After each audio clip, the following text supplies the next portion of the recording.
तो भव्यात्मा, अभी जो गुणस्थान प्रवृत्तना के जो अंतिम भाग, भाग 4 के ऊपर हम लोगों ने जो प्रतियोगिता ली थी, तो उस प्रतियोगिता की जो प्रश्न है उसकी उत्तरों की चर्चा आज हम लोग यहाँ पर प्रारंभ करते हैं। सबसे पहला प्रश्न था, 11वें गुणस्थान में किस प्रकार का सम्यक्त्व होता है? 11वें गुणस्थान में किस प्रकार का सम्यक्त्व होता है?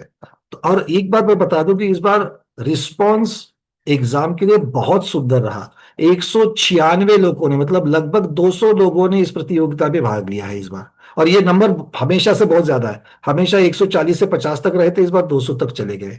और बहुत सारे नाम मुझे ऐसे लगे जिनके नाम मैंने अपने स्वाध्याय में कभी नहीं देखे हैं।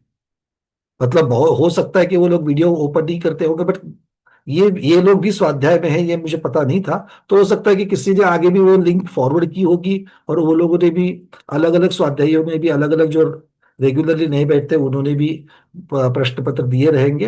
हो सकता है। तो 196 लोगों ने दिया है। तो सबसे पहले प्रश्न था, 11वें गुणस्थान में किस प्रकार का सम्यक्त्व होता है? ऑप्शंस आपके पास थे, औपशमिक सम्यक्त्व, क्षयपशमिक सम्यक्त्व और क्षायिक अथवा उपशम सम्यक्त्व। तो बहुत से लोगों ने, यहां पर ऑलमोस्ट 34% लोगों ने जो है वो लिख लिया कि औपशमिक सम्यक्त्व तो होता है। औपशमिक सम्यक्त्व तो होगा ही होगा, उपशम श्रेणी चढ़ करके जा रहे तो औपशमिक सम्यक्त्व तो होगा ही होगा। पर यहां पर यह अपेक्षा थी कि आप उपशम श्रेणी में औपशमिक सम्यक दृष्टि को आप जो इतना याद कर रहे हो, क्या आप क्षायिक सम्यक दृष्टि को भी याद कर रहे कि नहीं कर रहे हो? क्योंकि क्षायिक सम्यक दृष्टि, अगर उसके पास वज्र वृषभ नारा सहन नहीं है, अगली आयु बंध चुकी है, या फिर उसकी विशुद्धि इतनी नहीं है कि जो कर्म की क्षपना कर सके, चातुर्बोहनी कर्म की क्षपना ना कर सके, तो ऐसे मुनिराज अगर श्रेणी में आरोह हो जाए तो वो क्षायिक सम्यक दृष्टि होकर के भी उपशम श्रेणी पर चले जाते हैं। और उपशम श्रेणी में चले जाएंगे तो कहां पहुंचेंगे? 11वें गुणस्थान में ही तो पहुंचेंगे। और 11वें गुणस्थान में पहुंचेंगे तो उनका क्षायिक सम्यक तो लेकर के पहुंच रहे हैं, और जो द्वितीय उपशम के साथ पहुंच रहे हैं उनका औपशमिक सम्यक तो, अर्थात उत्तर होना चाहिए क्षायिक अथवा औपशमिक। इस प्रकार से ये होना चाहिए। हाँ, अगर आपके किसी के इसके ऊपर प्रश्न होंगे तो आप लोग हैंड रेज कर सकते हो। हेमा की दीदी क्या पूछना चाहते हैं इसके ऊपर? वंदना भैया, भैया क्षायिक सम्यक दृष्टि के लिए तो एक अनिवार्य है कि उसका व्रज वृषभ नारायण सवर्ण होना चाहिए। ये अगर जरूरी वो नहीं है। ये जरूरी बिल्कुल भी नहीं है। क्षायिक सम्यक तो पाने के लिए ये बिल्कुल भी जरूरी नहीं है कि वो वज्र ऋषभ नारा सहनन उनके पास होना चाहिए। हाँ, सहना नहीं है। क्षपक श्रेणी आरोहण करने के लिए जरूर वज्र ऋषभ नारा सहनन हाँ, होना चाहिए। क्षपक श्रेणी, क्षपक श्रेणी। तो हाँ, अभी मानो उसने क्षपक श्रेणी चढ़ी ही नहीं है, उपशम श्रेणी चढ़ा है, तो फिर उसका सम्यक्त्व क्षायिक कैसे मानेंगे? हमें वो देखो प्रश्न दो बता। अलग अलग चीजें हैं दीदी। एक है कि आपने दर्शन मोहनी कर्म श्रद्धान की अपेक्षा आप कैसे हो, और दूसरा आचरण की अपेक्षा, चारित्र मोहनी कर्म की अपेक्षा, कषाय की अपेक्षा से आपकी विशुद्धि कैसे हो। तो जो क्षायिक सम्यक दृष्टि है, यहां पर दर्शन मोहनी कर्म की अपेक्षा से वर्णन है। और जब आप श्रेणी आरोहण कर रहे हो, वो चारित्र मोहनी कर्म की अपेक्षा से वर्णन है। जी। क्योंकि आप श्रेणी में क्या करते हो? श्रेणी में सम्यक्त्व के साथ में कोई प्रक्रिया नहीं हो रही है, वो तो बराबर। आपको पहले ही करनी है। और श्रेणी में क्या चारित्र। कर रहे हो? तो आप चारित्र मोहनी कर्म की जो कषाय है, उस कषाय का या तो क्षय कर रहे हो या तो उपशम कर रहे हो। मतलब श्रेणी और सम्यक्त्व, इनका अगर हमें संबंध लगाना है, तो सिर्फ और सिर्फ क्षायोपशमिक वाले जो है वो ऊपर नहीं चढ़ सकते हैं। क्षायिक और उपशम वाले दोनों श्रेणी की अपेक्षा क्षपक के ऊपर तो क्षायिक ही चढ़ेंगे, और उपशम के ऊपर क्षायिक और औपशमिक दोनों भी चढ़ सकते हैं। ठीक है, ये बात मतलब पहले। हमें यहाँ सम्यक दर्शन की अपेक्षा से लेना है। पूछा तो सम्यक तो की अपेक्षा से प्रश्न पूछा है कि 11वें गुणस्थान में जीव पहुंच गए हैं, अलग अलग नाना जीव पहुंचते हैं, तो उनमें किस प्रकार का सम्यक तो होता है? क्या अकेला औपशमिक सम्यक तो होता है, अकेला क्षयपशमिक सम्यक तो होता है, या क्षायिक भी होता है और औपशमिक भी होता है? तो नाना जीवों की अपेक्षा नहीं, क्षायिक तो और औपशमिक। 12वें गुण स्थान वाले जीव को भी तो हम क्षायिक सम्यक दृष्टि ही बोलेंगे। 12वें को सिर्फ और सिर्फ क्षायिक होगा, क्योंकि औपशमिक वाला, क्योंकि 12वें में पहुंचता कौन है? क्षपक श्रेणी वाले पहुंचते हैं। जैसे 11वें वाले को उपशम सम्यक दृष्टि बोलते हैं, वैसे 12वें वाले को क्षायिक सम्यक दृष्टि ही बोलेंगे ना। नहीं नहीं, 11वें वाले को उपशांत मोही कहते हैं। उपशांत मोही ये शब्द कहां से आ गया? कि जिन्होंने मोहनीय कर्म का उपशम किया है। अब मोहनीय कर्म में दो चीजें हैं। दर्शन मोहनीय भी है, चारित्र मोहनीय भी है। चूंकि श्रेणी की अपेक्षा से यहाँ पर वर्णन प्रधान रूप से होता है, इसलिए दर्शन मोहनी की अपेक्षा से ज्यादा चारित्र मोहनीय का जो उपशम करके यहाँ तक पहुंचे हैं उसकी अपेक्षा से ये वर्णन होता है, इसीलिए उनको उपशांत मोही कहते हैं। और क्षीण मोही की अपेक्षा जब वर्णन आता है तो उसमें तो दर्शन मोहनीय और चारित्र मोहनी दोनों की क्षपना करके जो पहुंचते हैं उसकी अपेक्षा से वर्णन। जी ठीक भैया। है। तो तो अब ये इसको क्रिस्टल क्लियर करना है हमको। ये 11वें गुणस्थान में दोनों भी पहुंच सकते हैं और 12वें में अकेले क्षयिक ही पहुंच सकते हैं। और ये दृढ़ होने के लिए ही ये प्रश्न था। ठीक है, चलिए जल्दी से शैला दीदी, अब अलग से कोई प्रश्न है तो पूछिए।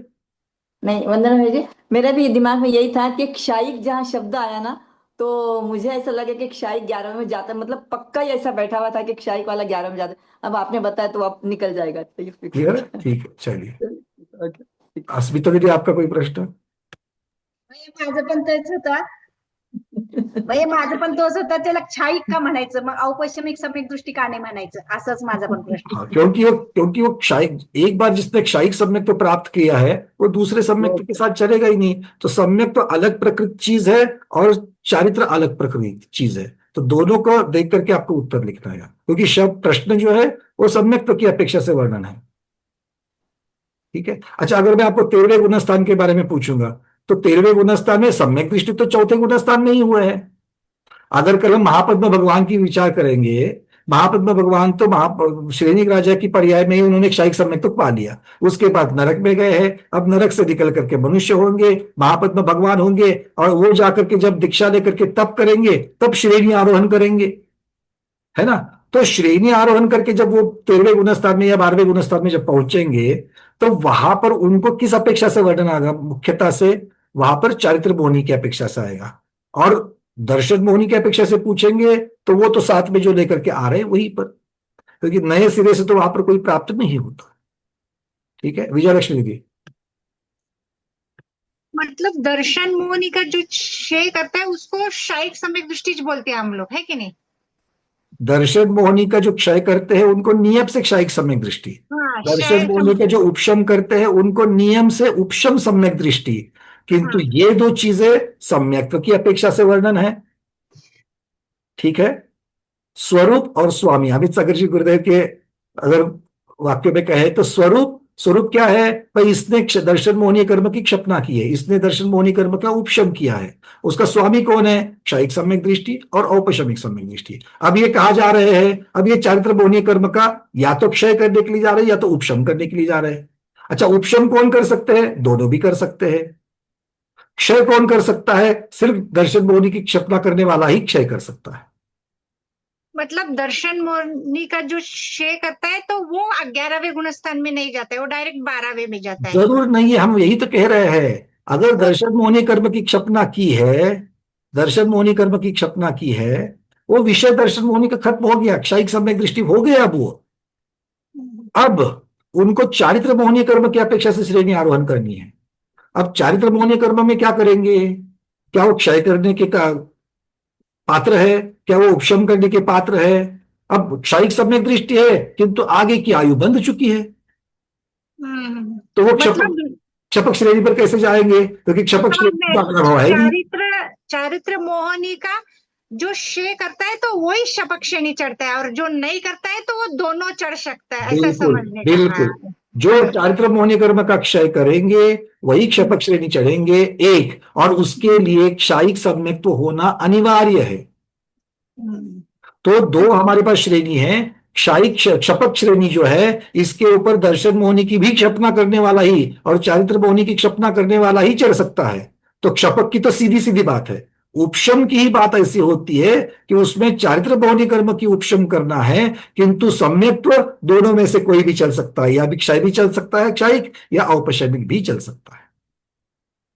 ठीक है। मतलब उस जीव को हम समझो दर्शन मोहिनी का क्षय करा, उस जीव को हम सम्यक दृष्टि बोलने का क्या, मतलब शायिक सम्यक आप दृष्टि किस बोलने अपेक्षा का. से, देखो आप किस अपेक्षा से कह रहे हो, उसकी अपेक्षा से है। जब वो श्रेणी आरोहण कर रहे हैं तो कौन सी श्रेणी आरोहण कर रहे हैं, ये श्रेणी की अपेक्षा से वर्णन किया जाएगा। वो कौन सा सम्यक दृष्टि है, ये सम्यक्त्व की अपेक्षा से वर्णन किया जाएगा। नहीं नहीं, अभी समझो दर्शन मोहिनी का सम्यक दृष्टि हो गए, तो जब वो श्रेणी आरोहण करेगा तब चारित्र मोहनी का उपशम करेगा.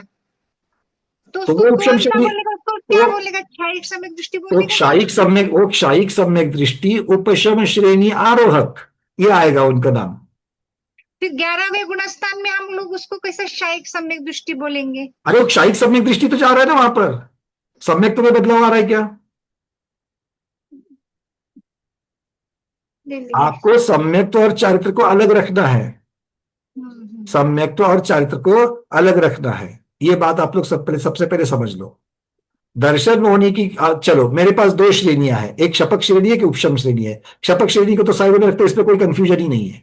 उसको चढ़ने के लिए सब क्षयिक क्षयिक ही चाहिए, सम्यक तो भी क्षयिक चाहिए, कर्म का भी क्षय करना है। अब उपशम श्रेणी पर आ जाओ। उपशम श्रेणी पर कौन चढ़ सकता है? दोनों सम्यक दृष्टि चढ़ सकते हैं, क्षयिक वाला भी चढ़ सकता है, औपशमिक वाला चढ़ सकता है। उसको क्या कहेंगे? उपशम श्रेणी आरोहक।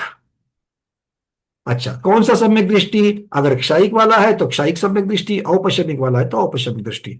तो उपशम श्रेणी आरोहक क्षयिक सम्यक दृष्टि, और उपशम श्रेणी आरोहक उपशम सम्यक दृष्टि, ये दोनों भी वहां पर, दोनों प्रकार के जीव वहां पर जा सकते हैं। और ये जो चढ़ेंगे वही तो 11वें में पहुंचेंगे। मेरे ख्याल से बहुत सारा विश्लेषण हो चुका है, बिल्कुल, और ये इसके ऊपर बहुत सारा डिस्कशन पहले भी हो चुका है। चलते हैं अगले प्रश्न की तरफ। एकत्व वितर्क नाम शुक्ल ध्यान 13वें गुणस्थान में कब होता है? ठीक है, एकत्व वितर्क पूछा था और 13वां शुक्ल ध्यान पूछा था। इसमें ऑलमोस्ट 22% लोग जो है वो गड़बड़ा गए। ऑप्शन दिए थे द्विचरम अंतर मुहूर्त में, अंतिम अंतर मुहूर्त में, और ये शुक्ल ध्यान इस गुणस्थान में नहीं होता, क्योंकि पूछा गया था एकत्व वितर्क। एकत्व वितर्क दूसरा शुक्ल ध्यान है, ये नियम से 12वें गुणस्थान में ही होता है, तो 13वें में होगा ही नहीं। ठीक है, जिसको शुक्ल ध्यान की चारों भेद और उस चारों शुक्ल ध्यान से लगी हुई गुणस्थान, ये क्रिस्टल क्लियर है, अच्छी तरीके से समझ में आया है, वही इसका उत्तर दे सकता है। चलिए, तो ये दिमाग में 8 से 11, 8वें गुणस्थान से 11वें गुणस्थान तक पहला शुक्ल ध्यान, 12वें गुणस्थान में दूसरा शुक्ल ध्यान, 13वें गुणस्थान में तीसरा शुक्ल ध्यान, 14वें गुणस्थान में चौथा शुक्ल ध्यान। ये गुणस्थान की व्यवस्था। आगे बढ़ते हैं, किंतु 77% लोगों ने अच्छी तरीके से सही उत्तर दे दिया। कौन सा शुक्ल ध्यान तीनों में से एक ही योग के साथ होता है? फिर से इस प्रश्न का उत्तर देने के लिए चारों शुक्ल ध्यानों में क्या होता है योग के साथ, ये पता होना अनिवार्य है, उसके बिना नहीं समझेगा। अच्छा, क्या प्रश्न है? बड़ा सिंपल प्रश्न है। कौन सा शुक्ल ध्यान, मतलब 4 प्रकार के शुक्ल ध्यान है, इनमें तीनों में से एक ही योग होता है ना? अब सबसे चौथा जो शुक्ल ध्यान है, जो 14वें गुणस्थान में होता है, वहां पर कोई योग होता है क्या? होता है योग? नहीं, मतलब चौथा गुणस्थान तो, चौथा शुक्ल ध्यान तो निकल गया। तीसरा शुक्ल ध्यान देखते हैं, 13वें गुणस्थान में होने वाला। उसमें हमको पता है कि योग निरोध करते हैं, मतलब मन योग को कम करेंगे, वचन योग को कम करेंगे, बादर से सूक्ष्म काय योग में चले जाएंगे, मतलब तीनों योगों के साथ हो रहा है। मुख्यता से तीसरा शुक्ल ध्यान सूक्ष्म काय योग के साथ में ही चलता है, पर प्रक्रिया में तो तीनों योग बदल बदल करके वहां पर हो जाएंगे। और तीसरा शुक्ल ध्यान जब शुरू होता है तो एक ही सूक्ष्म क्रिया प्रतिपाती, मतलब 13वां भी चला गया। अच्छा, पहले वाले में क्या था? पहले वाले में तीनों योगों में संक्रमण कर रहे थे, मतलब पहला शुक्ल ध्यान भी नहीं है। और दूसरे में कोई भी योग में परिवर्तन किए बिना एक ही योग के साथ होता है। मतलब क्या उत्तर होना चाहिए? उत्तर होना चाहिए एकत्व वितर्क। ये शुक्ल ध्यान जो है, उस शुक्ल ध्यान में वो हमेशा एक ही योग के साथ में होता है। चलिए,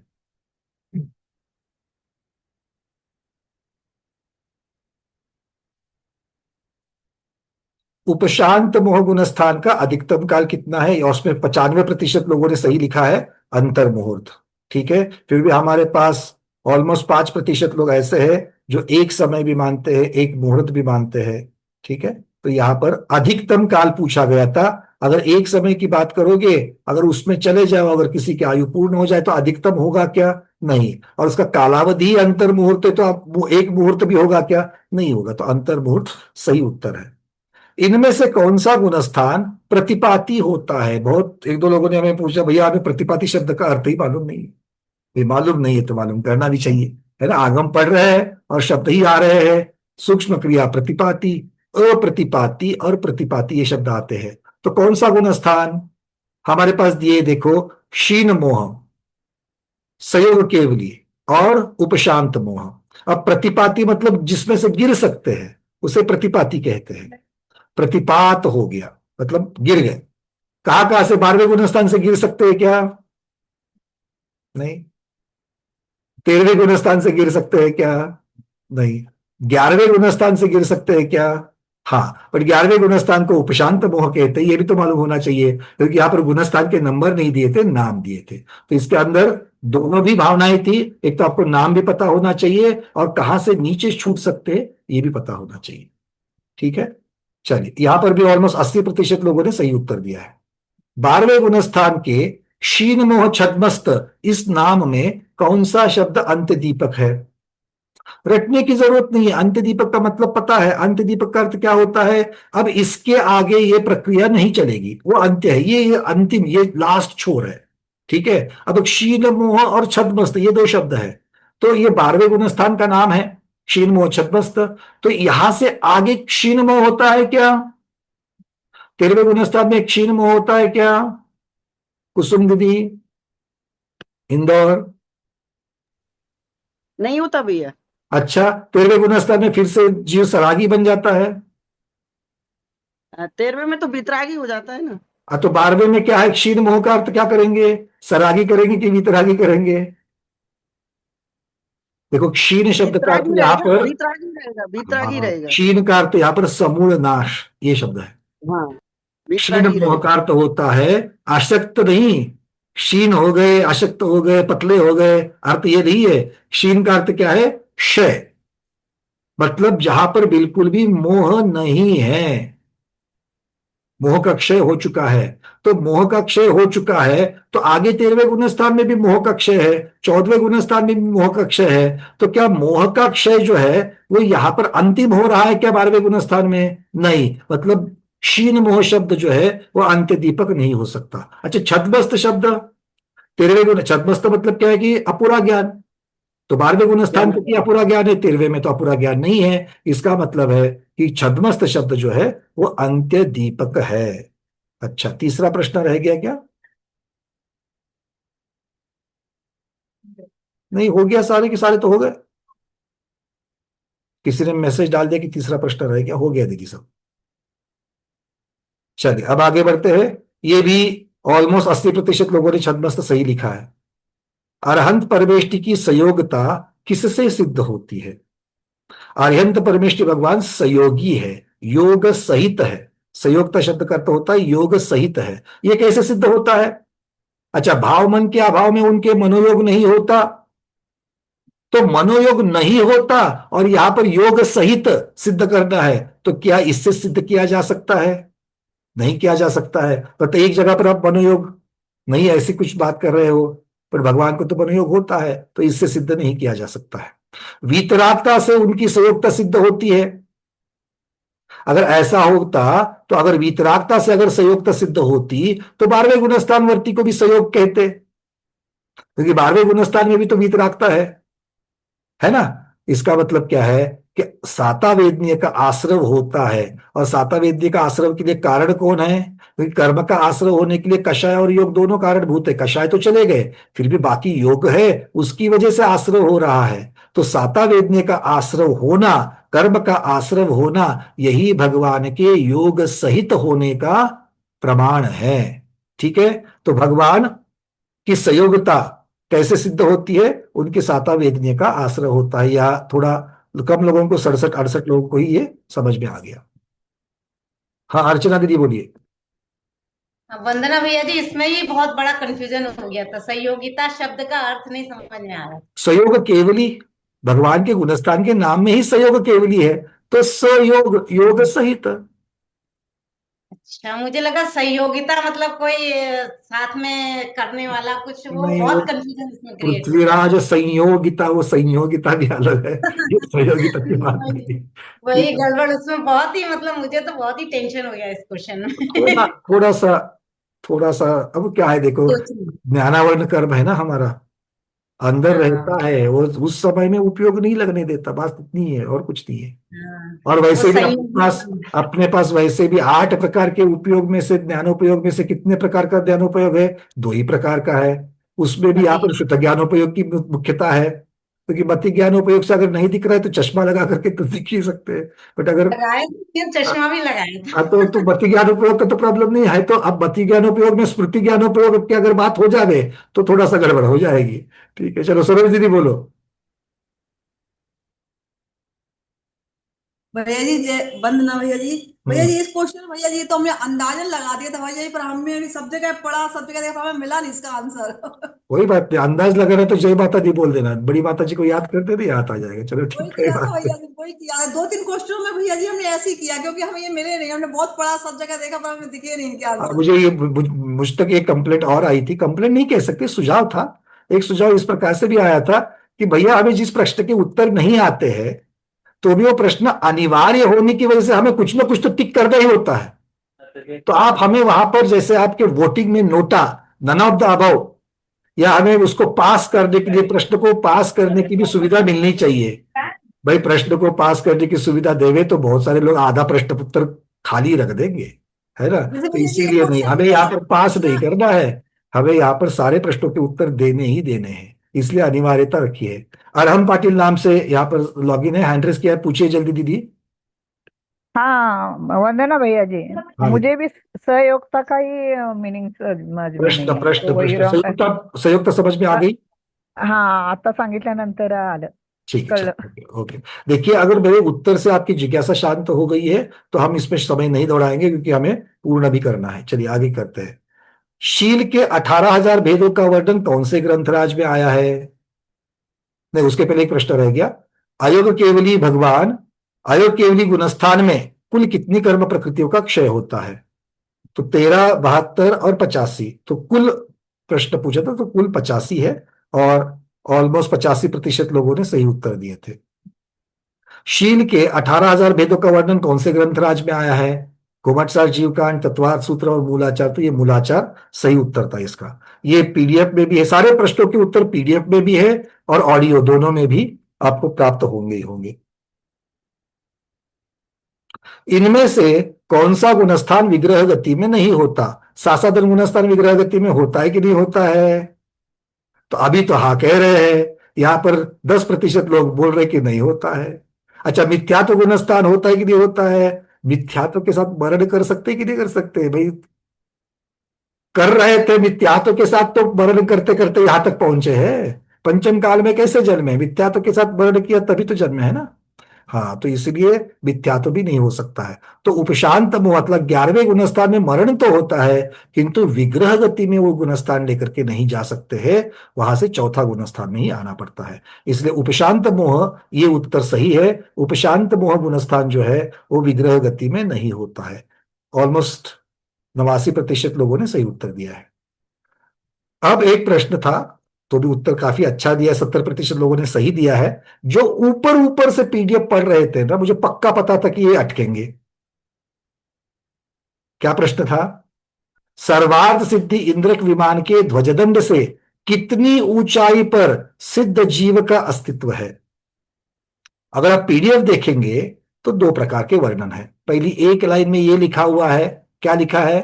कि सर्वार्थ सिद्धि के ध्वजदंड से 12 योजन जाने पर वात वलय की शुरुआत है, ये एक लाइन में लिखा है। और अगले 2-3 लाइन में वातवलय के अंदर की जो ऊंचाइयां है उसका गणित दिया हुआ है, जो कुल मिलाकर के 7,050 धनुष आ जाता है।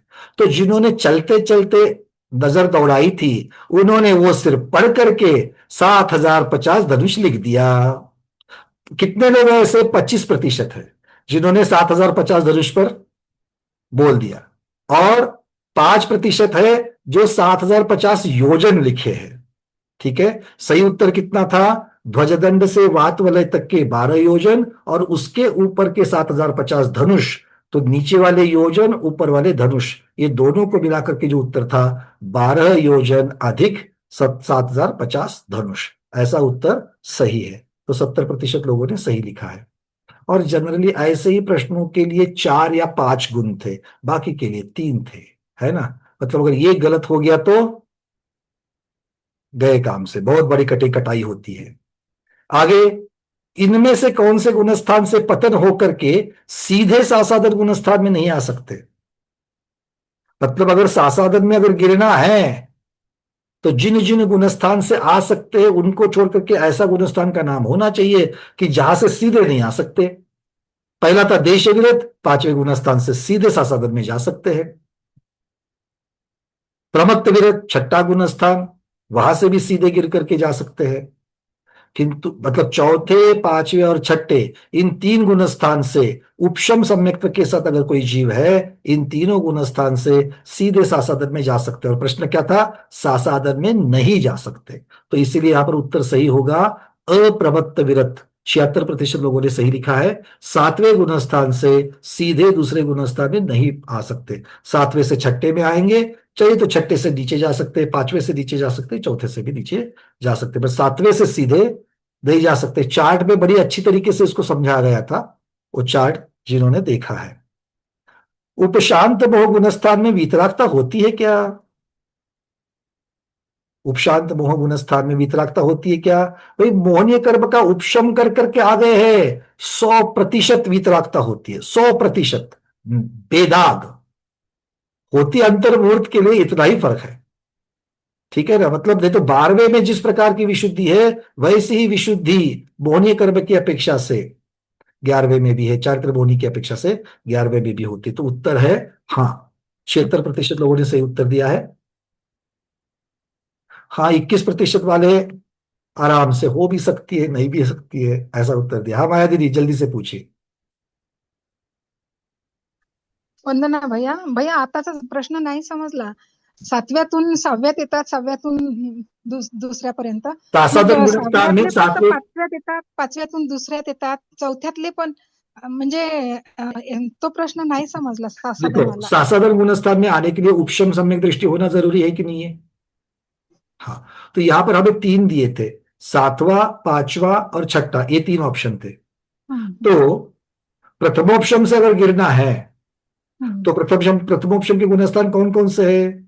चौथा, 5वां, 7वें में जाकर के 6ठा, मतलब 4, 5, 7, 4 से 7 तक के गुणस्थान प्रथमोपशम 4 में। से 7 तक. तो कोई अगर जीव प्रथमोपशम में है और वहां से सासादन में आना चाहता है, ठीक है, तो भी वो जब 7वें में चलता है, 7वें से सीधे सासादन में नहीं आ सकता है, 7वें से उसको 6ठे में आना पड़ेगा, और चाहिए तो फिर 6ठे से दूसरे में आ सकता है, ठीक है।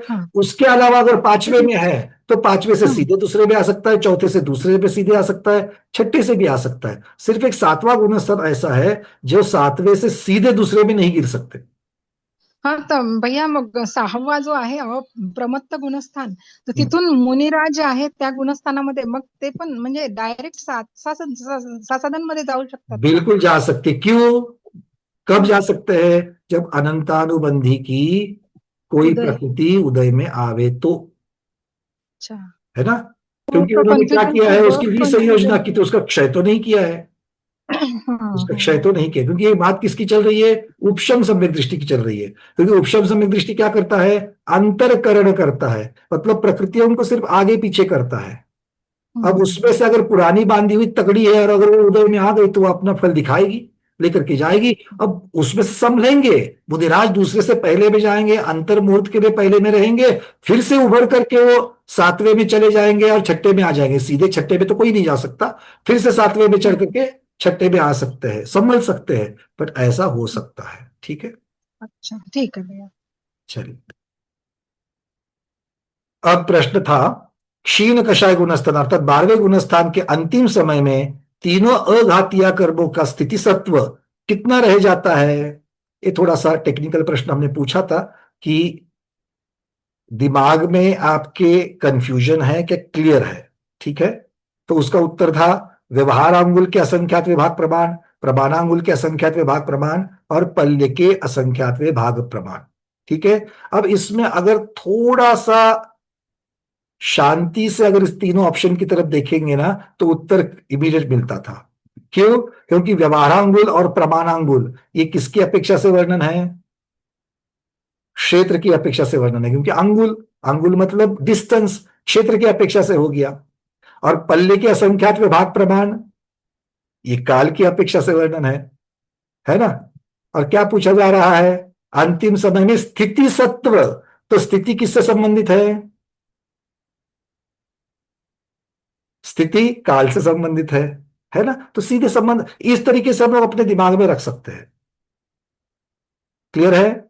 अगली बार के लिए, है ना, अगली बार जब गोमट सार पढ़ेंगे, फिर से गुणस्थान प्ररूपना की प्रतियोगिता होगी, तब हम उसका उपयोग करेंगे। चलिए रोहिणी दीदी पूछिए जल्दी से। वंदना भैया, म्हणजे प्रश्न समजला नाही, सत्व म्हणजे काय ते कळलंच नाही। बहुत अच्छी बात है। अगर सत्व, देखिए क्या क्या होता है, कर्म की 10 अवस्थाएं होती कि नहीं होती है? उदय, हाँ, होती उदीना, बंध, उसमें सत्व, सत्व का अर्थ क्या है? सत्व मतलब अपनी आत्मा में शक्ति। कर्म सत्ता में है, सत्ता। लग चुका है, मेरी आत्मा के साथ में हाँ। रहने वाला है।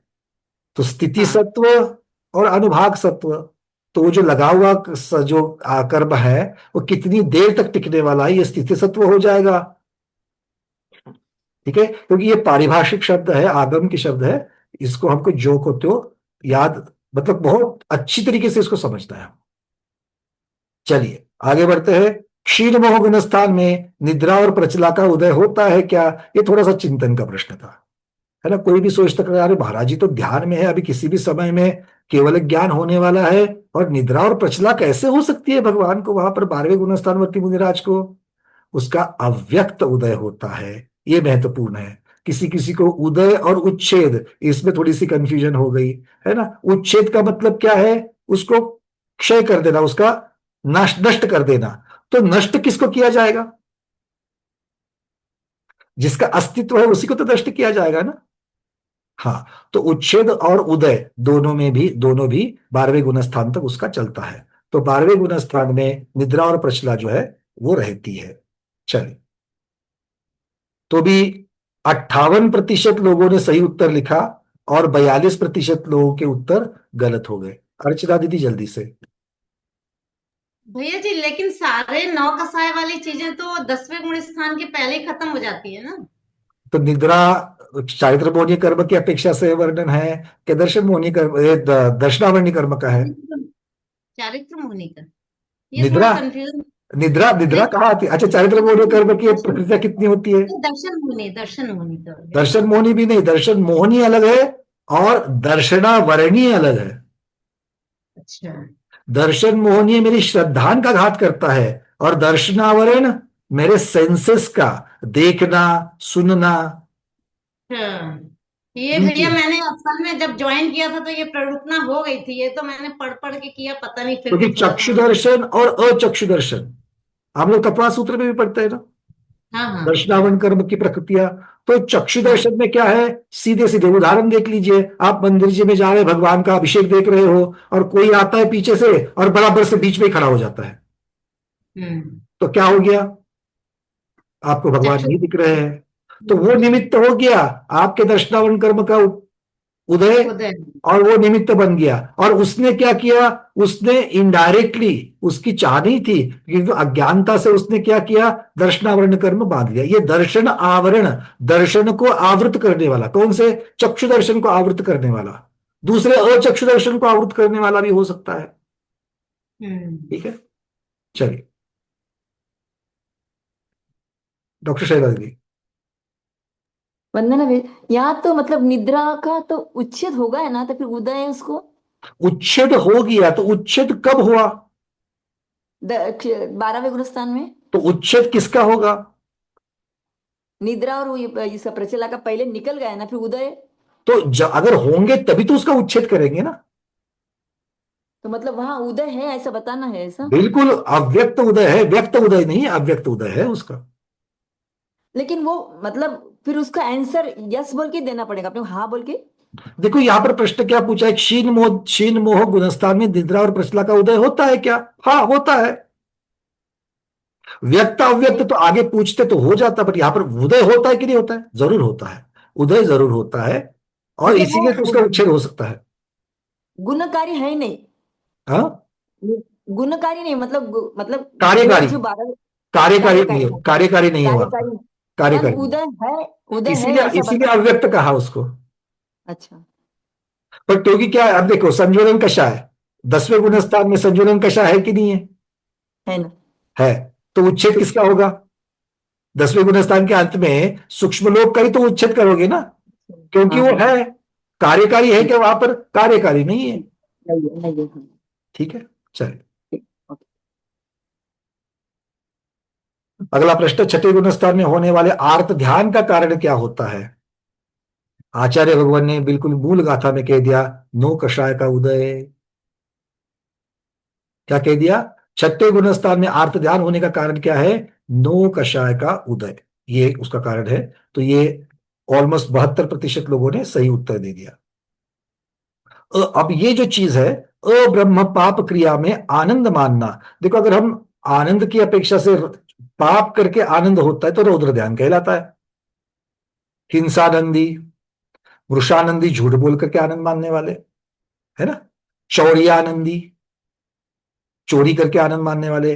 और सीधे सीधे परिग्रहानंदी, क्योंकि पाप तो है 5 और रौद्र ध्यान है 4, तो चौथा पाप कहां चला गया? ये जिसको क्लियर हुआ, क्योंकि विषय जब चल रहा था तब हमने इसको समझाया था, क्योंकि उसका परिग्रहानंद का विषयानंद ये भी नाम है, परिग्रहानंदी का विषयानंदी भी नाम है। और विषय, विषय में आनंद कौन मानता है? जो अब्रह्म करता है वही, है ना। तो इसीलिए अब्रह्म पाप क्रिया में आनंद मानने वाला कौन सा ध्यान कहलाता है? ये आर्त ध्यान नहीं है, आनंद मानना।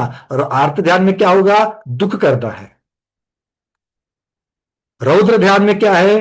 पाप क्रिया करके आनंद मानना है। धर्म ध्यान में क्या है? धर्म ध्यान में आनंद होता है, पर क्या पाप करके आनंद होता है? नहीं, मोक्ष मार्ग की क्रिया करके वहां पर आनंद होता है। तो इसका अर्थ यहां पर है, निदान आर्त ध्यान भी नहीं है, वृषानंद में झूठ का यहां पर संबंध नहीं है, परिग्रहानंद रौद्र ध्यान, ये उत्तर यहां पर सही है। तो 70% जीव सही बोल उन्होंने लिखा है। नाना जीवों की अपेक्षा 11वें गुणस्थान में हीनादिक विशुद्धता होती है क्या? तो अलग अलग जीव अगर 11वें गुण स्थान में है तो उनकी विशुद्धि कम ज्यादा होती है क्या? नहीं होती है, एक ही प्रकार की विशुद्धि पाई जाती है। किसी ने मुझे कहा भैया 90वें गुण स्थान में ही तो समान हो जाती है, तो आगे कैसे? बिल्कुल ये जिसको क्लियर है उसको उत्तर सही आ जाएगा। पृथक्त्व विचार, वितर्क विचार, इस शुक्ल ध्यान में विचार शब्द का अर्थ क्या है? तो विचार शब्द का अर्थ होता है बदलाव या परिवर्तन। बहुत सारे लोगों को ये शब्द तो याद है, किंतु उसके अंदर संक्रमण किसे कहते हैं, वितर्क का अर्थ क्या है, विचार का अर्थ क्या है, ये शब्दों के अर्थ भी हमें पता होने चाहिए। तो यहां पर ऑलमोस्ट 85% लोगों ने सही उत्तर लिखा है, बदलाव या परिवर्तन। देश विरुद्ध गुणस्थान का जगन्यकाल कितना है? किसी ने लिखा एक समय, नहीं। अगर 5वें गुणस्थान में चले जाओ तो कम से कम जीव वहां पर अंतर मुहूर्त के लिए तो रहता ही रहता है। ठीक है। और एक अंतर मुहूर्त को, एक पूर्व कोटि, ऐसी इतनी बड़ी एफडी भी नहीं मिलती कि चले जाओ तो आराम से रहोगे देश विरत में। नहीं, वहां पर बहुत सारे पापड़ बेलने पड़ते हैं देश विरत में रुके रहने के लिए, है ना। हमारे सारे प्रतिभाधारियों उनको पूछ लेना कि वो कब कब फिसलते हैं, कब फिसलते नहीं है, कि कैसा क्या करना पड़ता है टिके रहने के लिए, है ना। तो कम से कम अंतर मुहूर्त तो रहते ही रहते हैं। अंतर मुहूर्त कितना है? बड़ा वाला अंतर मुहूर्त तो आप बता दोगे 47 मिनट वगैरह का। छोटा वाला अंतर मुहूर्त बहुत सारे होते हैं, 1 मिनट में रह करके 5वें मिनट से भी नीचे जा सकते हैं वापस। ठीक है ना। तो अंतर मुहूर्त तो रहता है, ये यहाँ पर उत्तर सही है।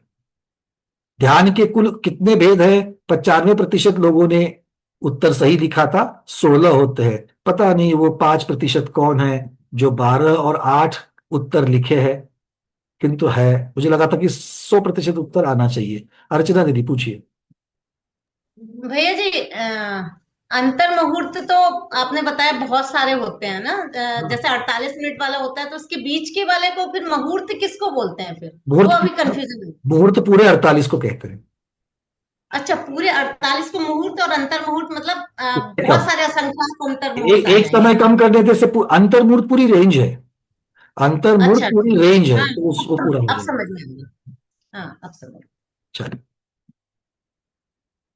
इनमें से कौन से प्रकार के साधु के अंतरंग परिग्रह विद्यमान रहता है? स्नातक, बकुश और निग्रंथ। अब देखिए, अंतरंग परिग्रह, परिग्रह में क्या आते हैं? अंतरंग परिग्रह में, अंतरंग परिग्रह के भेद किसी को याद है? अभी तार्क चढ़ाए थे हम लोगों ने दश पर्यूषण में। परिग्रह 24 भेद, परिग्रह 24 भेद, ध्यान करे मुनिराज जी। तो मुनिराज ध्यान करे और वही 24 के नाम याद रखे। हमें कहाँ लिखा है? आर्गे में लिखा है कि श्रावक के लिए है ये? नहीं लिखा, तो हमने तो आर्ग चला करके छूट गए हम लोग। क्यों नहीं? नहीं, आप हमारे साथ ऐसे थोड़े थे, मानते नहीं? मानते। बहुत बढ़िया है। हेमांगी दीदी कहिए, कितने हैं अंतरंग में? मिथ्यात्व 4 कषाय और 9 9 कषाय। 4 बड़ी कषाय, 9 9 छोटी 9 कषाय कषाय और एक और एक मिथ्यात्व। विद्यात्व। इस प्रकार से 14 होते हैं अंतरंग परिग्रह। बाह्य परिग्रह तो सब लोग जानते हैं, ठीक है, 10 प्रकार के होते हैं, ऐसे मिलाकर के 24। तो अंतरंग परिग्रह में कषाय आती है। तो कषाय किसकी होती है? स्नातक और निग्रंथ की होती है क्या? निग्रंथ तो 12वें गुणस्थान वर्ती है, स्नातक उसके ऊपर वाले हैं, तो इनकी तो कषाय नहीं होती। तो बचे कौन? बकुश वाले। तो बकुश वाले की कषाय हो सकती है। हाँ, कनक बना नहीं, चलिए, हाथ तो हट गया। 12वें गुणस्थान के अंत में सभी अघातीय कर्मों की स्थिति असमान होती है, ऐसा कौन से आचार्य ऋषि का मत है? 90% लोगों ने सही लिखा है, आचार्य भगवान यति वृषभ महाराज, है ना? इतना तो याद रखना, आचार्य महाराज को इसके लिए याद रखना चाहिए। यति वृषभ आचार्य महाराज ने इस प्रकार से माना है। माया दीदी, आपका प्रश्न।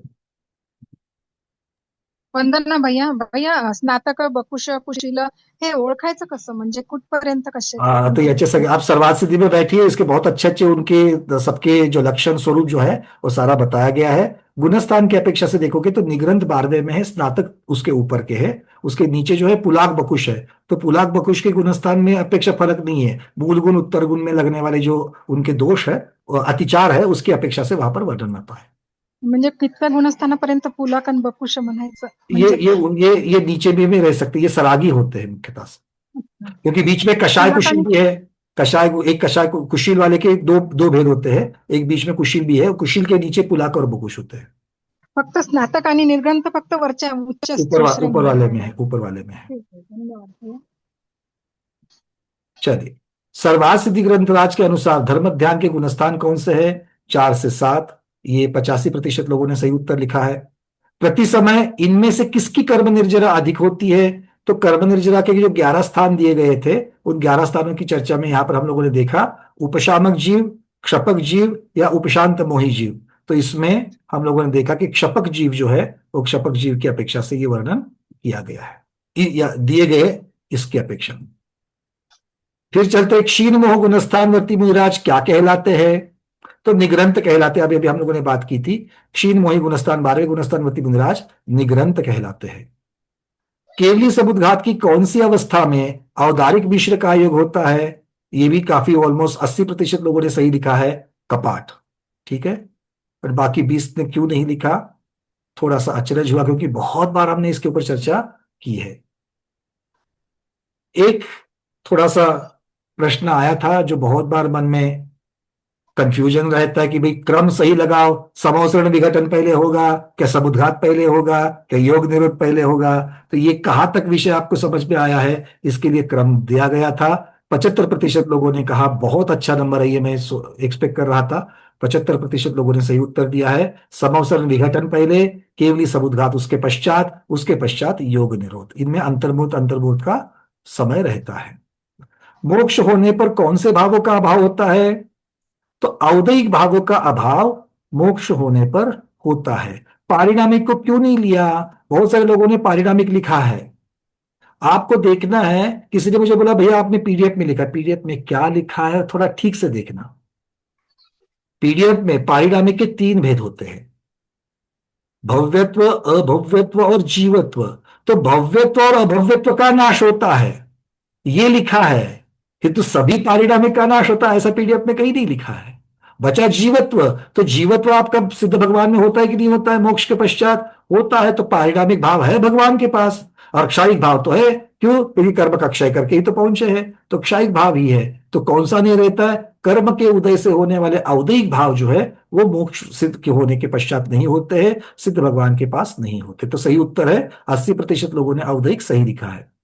कौन से समुद्घात में आत्म प्रदेश वात वलयों तक फैलते हैं? मुझे लगता है मराठी वाले हमारे बहुत सारे लोग हैं, शायद उनको प्रश्न समझा ही नहीं है, क्योंकि ये एक ही प्रश्न है जिसमें गलत उत्तर देने वालों की संख्या ज्यादा है, 53%। 53 और 7 और 4 मतलब ऑलमोस्ट 64-65% लोग हैं, और 35% है उन्होंने सही उत्तर दिया है। प्रश्न क्या था? कौन से समुद्घात में आत्म प्रदेश वात वलयों तक फैलते हैं?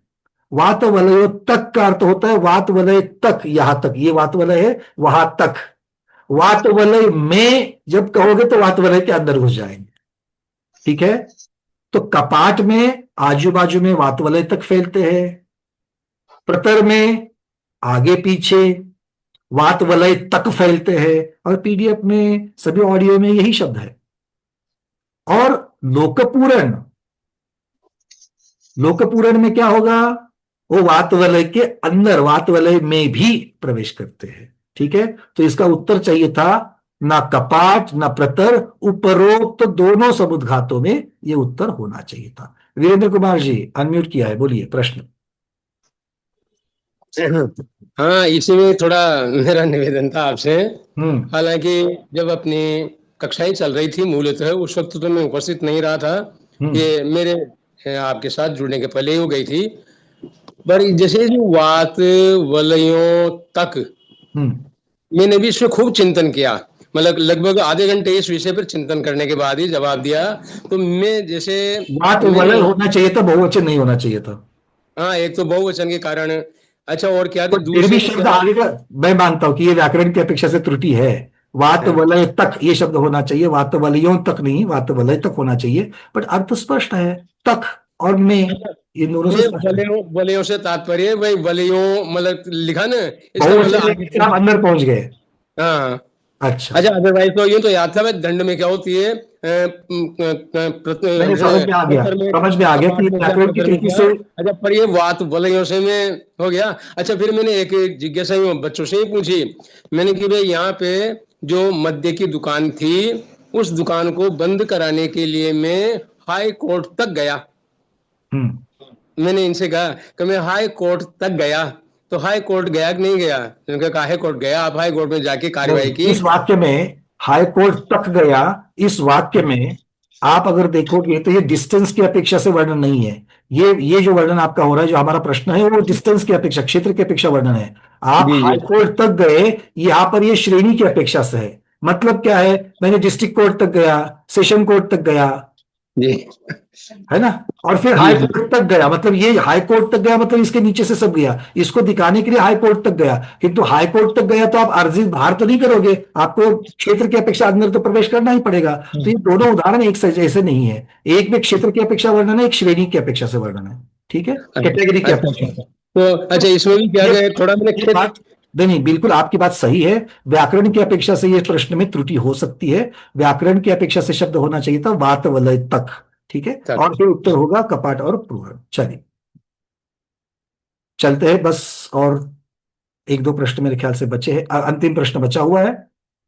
जीव कभी मुक्त नहीं होता, ऐसा कौन से दर्शन का मत है? मीमांसक 80% लोगों ने सही उत्तर लिखा है। और इनमें से कौन सा गुणस्थान निरंतर होता है? सांतर और निरंतर गुणस्थान की चर्चा थी, तो विरता विरत गुणस्थान, पांचवा गुणस्थान जो है वो निरंतर है। अपूर्वकरण और सासादन, ये जो बाकी के जो दो भेद थे वो निरंतर वाले गुणस्थान नहीं है। तो इस अपेक्षा से इसका वर्णन दिया है। विजय पालिया दीदी जल्दी से पूछे, हमारे पास सिर्फ 1 मिनट है।